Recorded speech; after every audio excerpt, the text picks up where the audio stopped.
अल्हम्दुलिल्लाह रब्बिल आलमीन वस्सलातु वस्सलाम अला सय्यिदिल अंबिया'i वल मुरसलीन व अला आलिहि व अस्हाबिहि अजमाइन अम्मा बाद अऊज़ु बिल्लाहि मिनश शैतानिर रजीम बिस्मिल्लाहिर रहमानिर रहीम व अंतुमुल अअलौना इन कुंतुम मुमिनीन।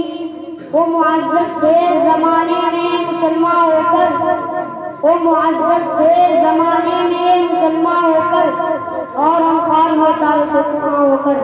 मुहतरम बुजुर्गों और दोस्तों, आज मेरी गुफ्तगू का मौजू मुसलमानों की तबाही और उसका इलाज है।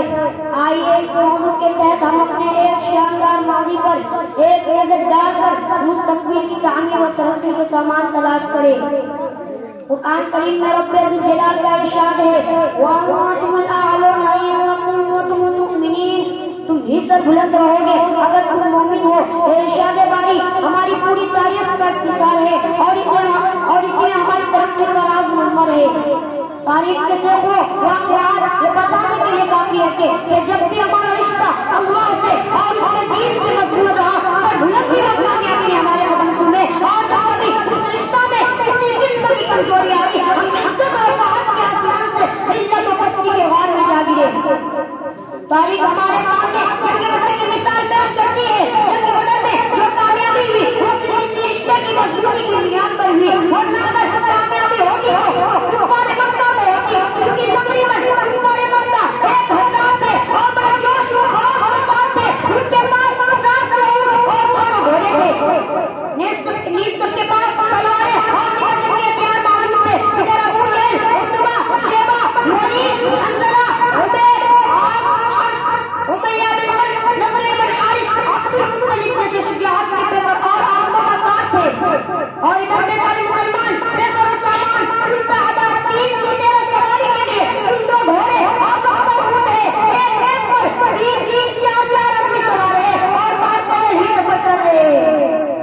और किसी के पास नेज़ा और कमान है तो तलवार नहीं, और किसी के पास तलवार है तो नेज़ा और कमान नहीं। मुहतरम बुजुर्गों और दोस्तों, जब मकाम बदर पर पहुंचते हैं तो देखते हैं कि कुफार मक्का बुलंद मकाम पर बेनज़ीर हो चुके हैं, जहाँ पानी की भी परवाह नहीं है। बेचारे मुसलमानों को रास्ता और नदी जमीन पर बेनज़ीर होना पड़ा। ऐसी जगह पर के किसी को प्यास लगे तो एक घूंट पानी पीने को ना मिले। अलगर्द जंगल के अंदर जितने भी असबाब और जितने चीजों की जरूरत पड़ती है वो सब कुफार मक्का को हासिल थी। मगर जब लड़ाई शुरू होती है तो कुफार मक्का राजा पूरी की तरफ करते जाते हैं। कुफार मक्का का सबसे बड़ा सरदार अबू जहल को बच्चों को उसके जरिए मारा जाता है और अब्दुल्लाह बिन मसऊद रज़ियल्लाहु अन्हु उसके सर को जिस्म से जुदा करते हैं। मुसलमानों, आप जानते हो अब्दुल्लाह बिन मसऊद रज़ियल्लाहु अन्हु कौन है? इसी उमय्या बिन ये वही है जिसको मक्का के शहर में इसी अबू जहल ने मारते मारते बेहोश कर दिया था। आज मैदान जंग के मारते मारते बेहोश कर दिया था। आज मैदान जंग के अंदर वही अब्दुल्लाह बिन मसऊद रज़ियल्लाहु अन्हु अबू जहल का सर बुलंद करते हैं। उमय्या बिन खल्फ अबू जहल के बाद कुफार मक्का का सबसे बड़ा सरदार समझा जाता था, लेकिन अपने साथियों को इस तरह कहते होते घबराया और छोड़कर मक्का की तरफ भाग पड़ा। हजरत बिलाल रज़ियल्लाहु अन्हु उनके पीछे भागे और करीब पहुंच गए। उमय्या बिन खल्फ घबराकर घोड़े से नीचे गिर जाता है, पेट को लेट जाता है, शोर मचाता है, माफी मांगता है, अमन चाहता है, लेकिन बिलाल रज़ियल्लाहु अन्हु उसके पेट पर नीचे से तलवार चला देते हैं और उसको जहन्नम रसीद कर देते हैं।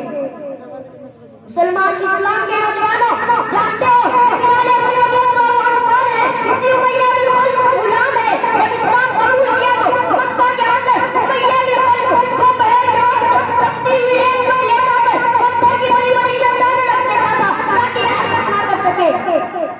रात को जिंदगियों में बांधकर घोड़े लगाते, अगले दिन उसको गरम जमीन पर ले जाकर और जल्द किया जाता ताकि तकलीफ से ये काबू हो तो इस्लाम से फिर जाए, कहीं भी तरफ कर मर जाए।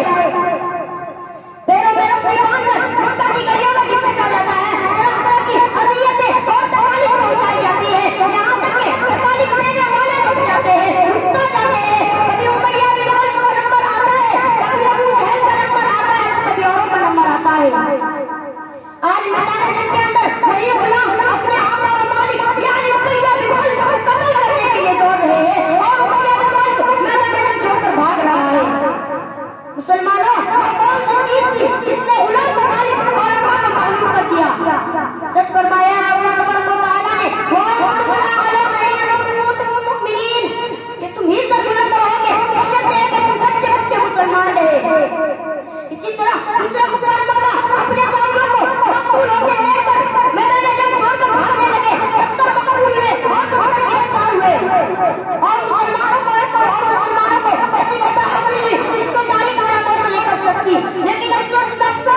वमा अलैना इल्लल बलाग।